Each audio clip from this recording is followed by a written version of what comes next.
Hi, I'm Daniel Chato with Hillcrest Labs, here to talk to you today about Sensor Hub solutions. This specific sensor hub is a mixture of Atmel Sensor Hub hardware and Hillcrest Sensor Hub software. Specifically, it's the Atmel SAM-D20 low-power Cortex M0 Plus based microcontroller and Hillcrest's SH1 Sensor Hub software. The SH1 is a low-power turnkey sensor hub software solution. Okay, so I'd like to talk to you a little bit about motion gaming and how the functionality of the sensor hub can really elevate the motion gaming experience in mobile devices. I'm sure everyone's familiar with the basic tilt-based games we have today, whether they're driving, whether they're things like Doodle Jump, where you're making small adjustments to the device using the accelerometer and controlling the action on screen. They're great games, they're fun, they're very popular. But the SH1 can really take that to a whole nother level and create a much more engaging, a much more realistic gaming experience. And to show you that, I'm going to use an app called The Last Contact. It is a shooting game where I am in the gunner's seat, having to protect myself from invading aliens. So I need to look around, I need to find aliens, and I need to kill aliens. And you see these are big movements across 360 degrees. And we need to look all the way around to find, aim, and attack aliens. Obviously, what's important here is both the fact that you have a gyroscope to track this movement and the sensor fusion, which makes this a smooth and engaging experience where you can actually your enemies.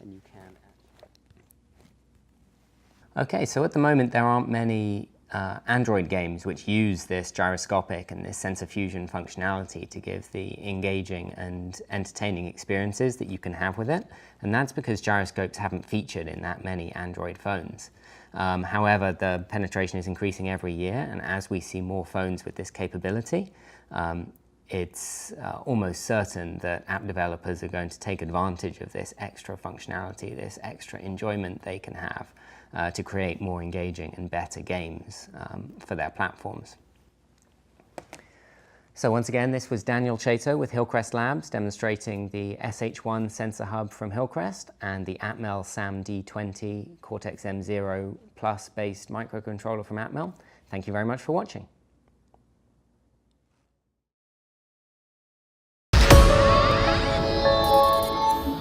My channel, it's obviously a gaming channel. I was going to do an introduction and all, but, you know, I just didn't really feel like doing one. So I figured I'd get into the pickups, and I have a few shout-outs at the very end.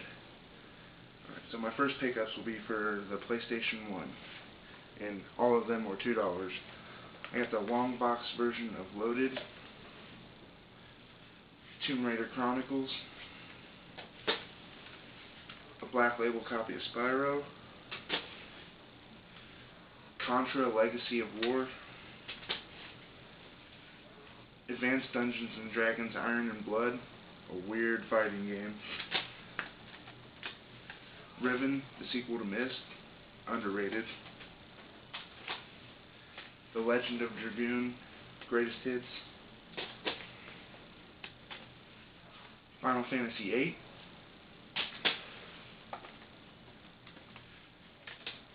Darkstone, and Gran Turismo 2.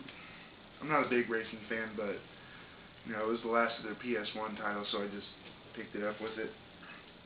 Again, this is going to be a fairly long video, but it's a pretty good haul. And then at another pawn shop, I picked up a few PSP titles. They were $5 each, so it wasn't like a steal or anything, but I got the reboot of the first Final Fantasy. I got Castlevania, the Dracula X Chronicles, and Metal Gear Solid Peace Walker. And the next are my couple N64 titles. I got them as a throw-in with another buy, which I'll also show you.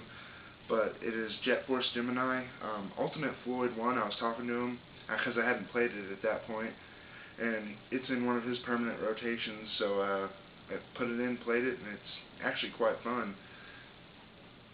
And then I also got Castlevania. Both those were in mint. These last two are kind of beat up, but again, they were free, so I'm not complaining. and that is Quest 64 and GoldenEye. The GoldenEye's just got writing and stickering all over it, and it plays alright, but you know, I might put that up for trade. I'm not sure. It'll be super cheap if it does go up for trade, you know. And this was also thrown in with another system I got, which is over there, which I'll show you. But it is Star Voyager for the Nintendo system. You know, I wasn't that excited about it, but I did like the Atari Star Voyager, and I don't know if this is the same or not, so I'll have to play that tonight sometime. Alright, the next are a PS2 and a GameCube title. This is a really good find. It's not rare or anything, but it's the Bard's Tale for the PS2. I just played this all the time when it came out for the PC, and I was so happy to find it. It's a rare game, but it's not expensive. You can usually get it online for about $5, and that was $3. And then the GameCube title I got was Metroid Prime with the Echoes bonus disc. It was also $3. They were originally going for $5, but the guy just said, you know, give them to you for $3. And it is complete and excellent shape. I don't think it was ever even played. So there's that. Might as well get this out of the way while I'm here. I also found it at a pawn shop, and this is actually a really good deal. I got the Final Fantasy 11 with the hard drive. The box was beat up, so he was wanting $30 for it, and I was like, I don't know. So he was like, yeah, no, I can give it to you for $25. And then I got home, opened it up, and it's in mint condition on the inside. So I'm guessing the box just took the brunt of it. Right now the hard drive is currently in my Fat Boy, but you know, this was one of the things on my list that I was really wanting to get, and so happy to get it for a good price. Now this next lot is what the N64 games came in, and it's a really big lot, so I apologize. But the guy was wanting like $50 for it, and I was like, you know, the games are pretty beat up, so you can maybe do like 30, and he was like, sure. So, anyways, it is a lot of 69 Atari 2600 games. I got Lock and Chase, Star Raiders, Sword Quest Fireworld, Street Racer, Dodge 'em, Video Olympics, a classic Yar's Revenge, Defenders, Video Chess, Space War, Circus Atari, Combat, Pole Position, Vanguard, Jungle Hunt, Asteroids, Pac-Man, Basketball, another copy of Asteroids, Target Fun, Kangaroo, Combat, Defender, Warlords, Speedway 2, Porky's, Night Driver, Missile Command, Pele Soccer, The Great Frogger, Star Voyager, Railroad the Sphinx, Donkey Kong, Mousetrap,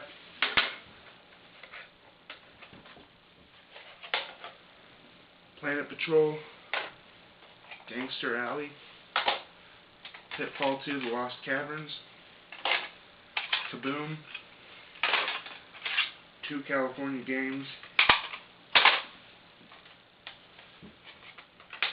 Star Master, Mega Mania, Chopper Command, Laser Blast,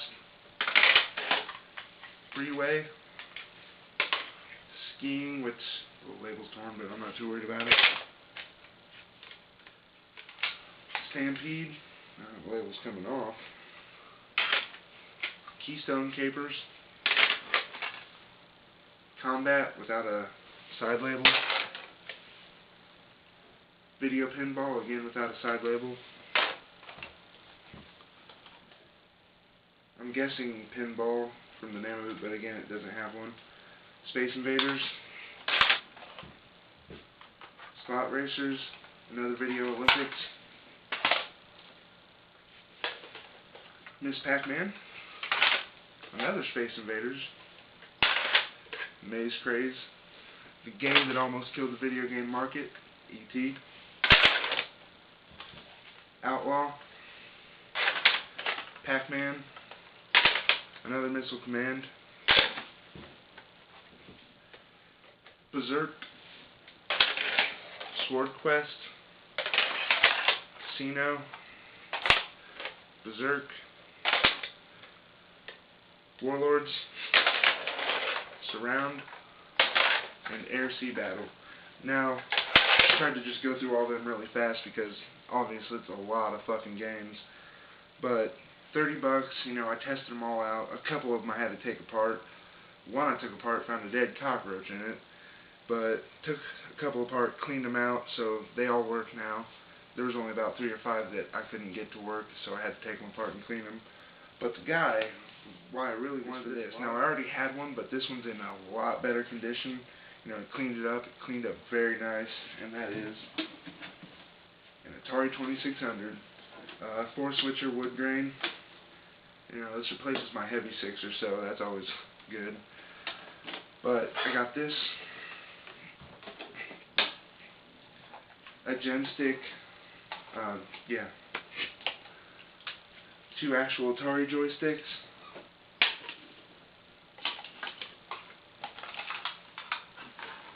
and 2 sets of paddles. It also came with a little plug-and-play thing for the TV that was Atari, and it was a joystick, so I'm guessing the guy just didn't know what he had. But, you know, I was just collecting dust in my plug-and-play cabinet. Alright, so for the last part of my video, it needs a little bit of explaining to do, not much. But I've never really collected Sega. I don't know why, it's just never been one of my systems or games to collect. But more recently I've been wanting to, you know, so I've been looking on Craigslist and eBay, and these next 2 things I actually found locally, so I was really happy that I didn't have to pay a boatload of shipping. But the first thing I got was for $40. The guy was originally asking $60, but when I heard it didn't come with the original packaging, I was like, I'm sorry, I can't do that. The most I could do is $40, and that is a boxed Sega Genesis Model 1 core system. Again, it didn't come with the packaging. The box is it's in okay condition. The back is kind of bent, but I ironed that out, so it's working now.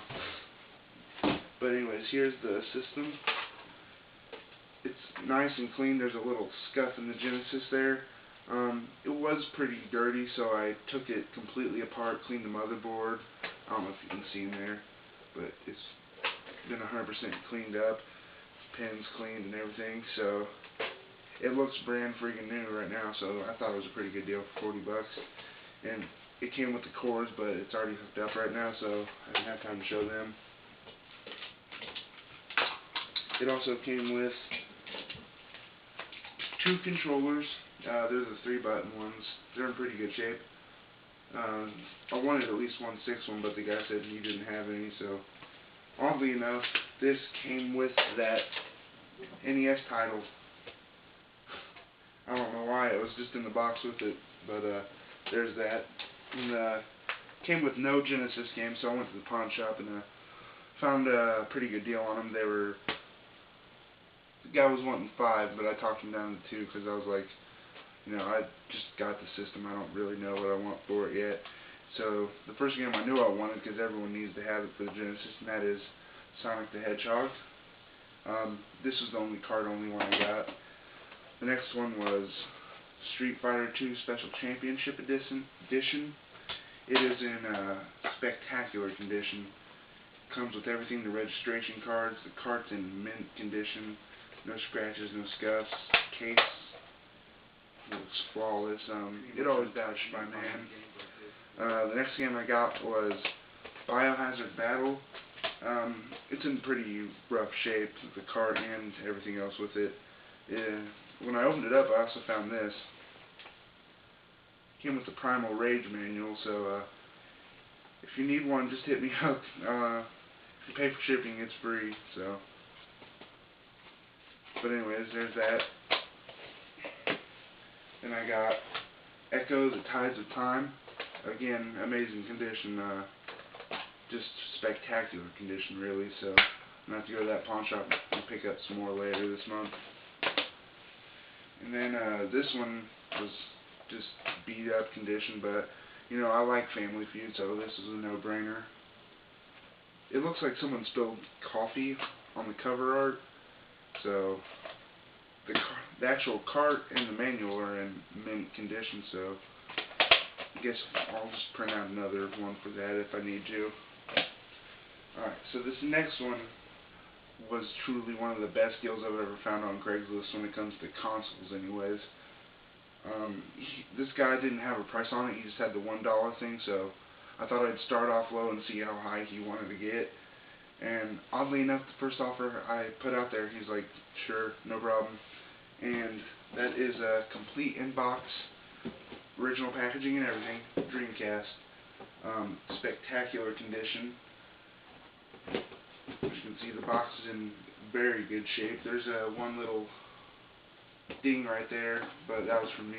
I accidentally dropped the box, so, you know, what can you do? But it came with, also boxed, it didn't come with the original packaging, was the VMU, and it's missing its little top thing right there, but, you know, it's VMU, so I'm not too awfully worried about it.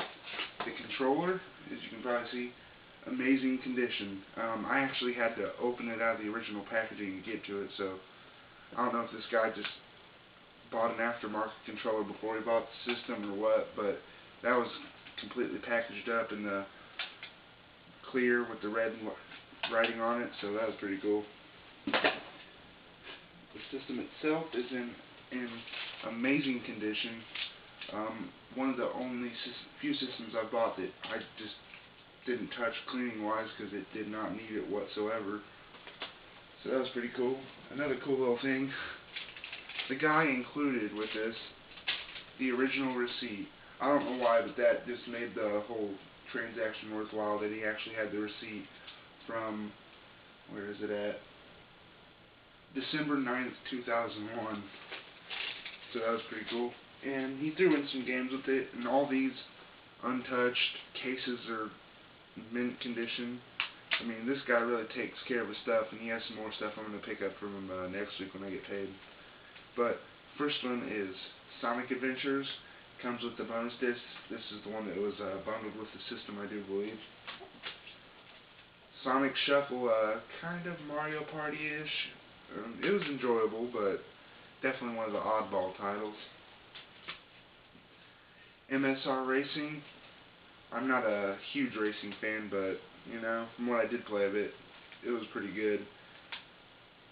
And this one I know I'm not going to play. Yeah, I might try it. NBA Hoops.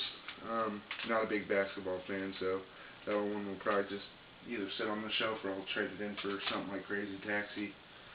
And the web browser. It came complete, packaged and everything, untouched.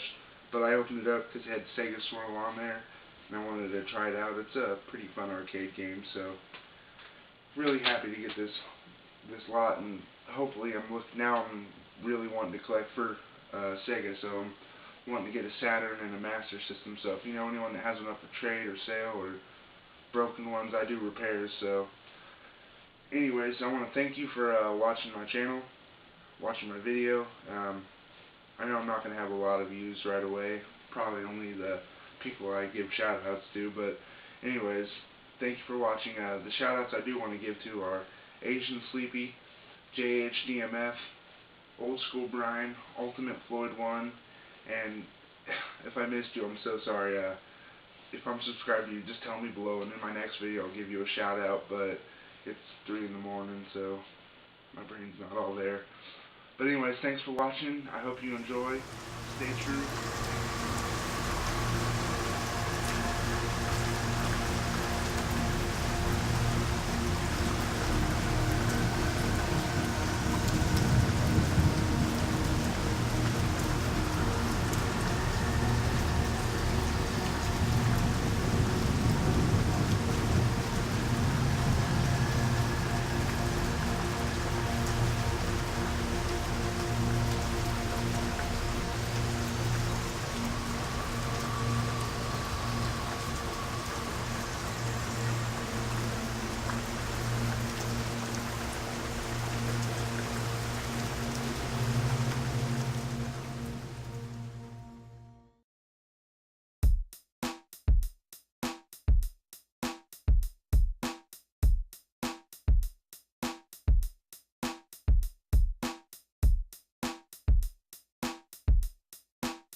Hello there YouTube and the retro gaming communities. I'm back with yet another video, and again I'm tinkering with some consoles. So today I wanted to show you something that not a lot of people realise with regards to 50 and 60 Hz modding of consoles, in this instance the Mega Drive and the Genesis. So to show you this, I've got first of all the excellent 240p test suite that's available for the Genesis, that has all kinds of tests to let you know how well your display is handling native 240p that old consoles output. So I'll pan down now. Afraid I'm not the greatest cameraman, but so here we've got a Genesis. Now, although this says Genesis on it, I can tell you for a fact that it's not actually a Genesis. Inside that console there is a PAL motherboard, and it's currently set to PAL. Actually, it's got a switchless modification on it and it's set to PAL. And if I pan around again here, pan in on my Extron RGB interface, if I just zoom in on that, see if we can see that. So we can see at the bottom the vertical refresh is 49.6 because the console is set to PAL. So again, some of this may not show up too well on the video, certainly not as well as it does when you're looking at it for real, but I'm going to pan back to the TV and zoom out again to get everything in view, and hopefully that will be roughly level. Let me just check. Okay, close enough I would say. And right, now what I'm going to do is go into the scroll test, like so. And again, with frame rates not matching between here and YouTube and everywhere else, you will have to take my word for it that this scrolling is fairly smooth. So we're at 50 Hz here, and what I'm going to do now is, using the switchless mod, I'm going to switch to 60 Hz.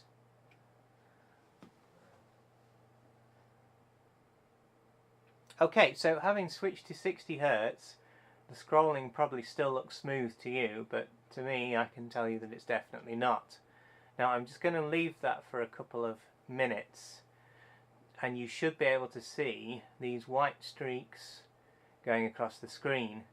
Now these happen every time the picture loses sync or vertical lock with the TV, and there's a stutter as it sort of recalibrates itself. Now, there was one there. If you look at the edges of the picture you'll see them more clearly, but these lines do actually cut across the picture, and when you're looking at it on the TV you can see a stutter or a hiccup as well. Now I'm going to pan down to the Extron interface again, show you something, and if I zoom in on you, now you can see the vertical refresh rate is 59.3 Hz. Now that's significant, and you'll see why later. I am going through the XRGB for this demonstration. That doesn't matter. This happens if I go directly through to the Mini or the DVDO Edge, or even directly to the TV. It's the same story everywhere. The one exception is probably CRTs, because they are not so picky about this particular issue, but certainly any flat display, whether you video processor it or you're just sticking it directly to the TV, will more than likely show this issue. Okay, let me pan back down to the Genesis now, and I'm going to switch it off, and I'm going to bring in another Genesis.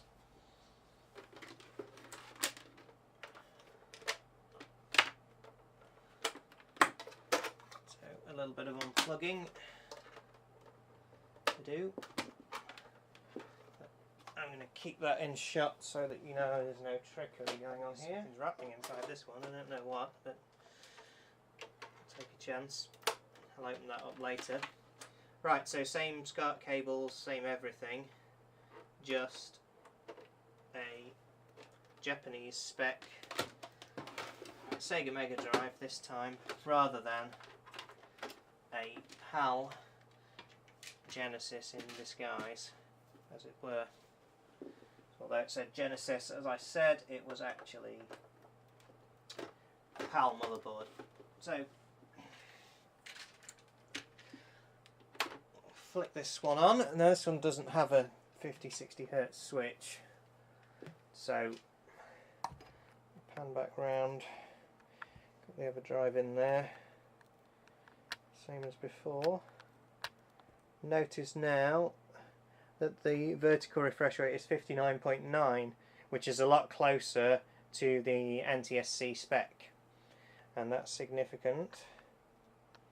So back out again and back to 240p test suite and down to the scroll test. And just a moment while my TV derps around. There we go. And this time you'll see that the scrolling is smooth. Well, you can't really tell, again, because of differences in frame rate between here and YouTube, but you'll notice that there's no lines cutting across the screen, so the problem is effectively gone. So by changing from a PAL machine switched into 60 Hz to a true NTSC 60 Hz machine, we've effectively countered that problem entirely. So that's something to keep in mind if you are planning on modding your PAL Mega Drive into 60 Hz. Some issue you may encounter, and you may be better off just finding a NTSC machine and modding it for PAL if you have. So if you have the odd PAL game you want to play. I've not tried yet with a 60 Hz machine set to 50 Hz. In some instances that works better than going the other way around because it's not so far off spec, but it all depends. So when I have tried that, I'll report back. So that's it. And obviously no disrespect to the people who do mod these consoles. They do provide a valuable service, but it's just something that you have to keep in mind if you're going to go ahead and have your console modded. So yep, there we go. That's the end of this video, and I'll see you all again next time for some more general ranting about old games consoles.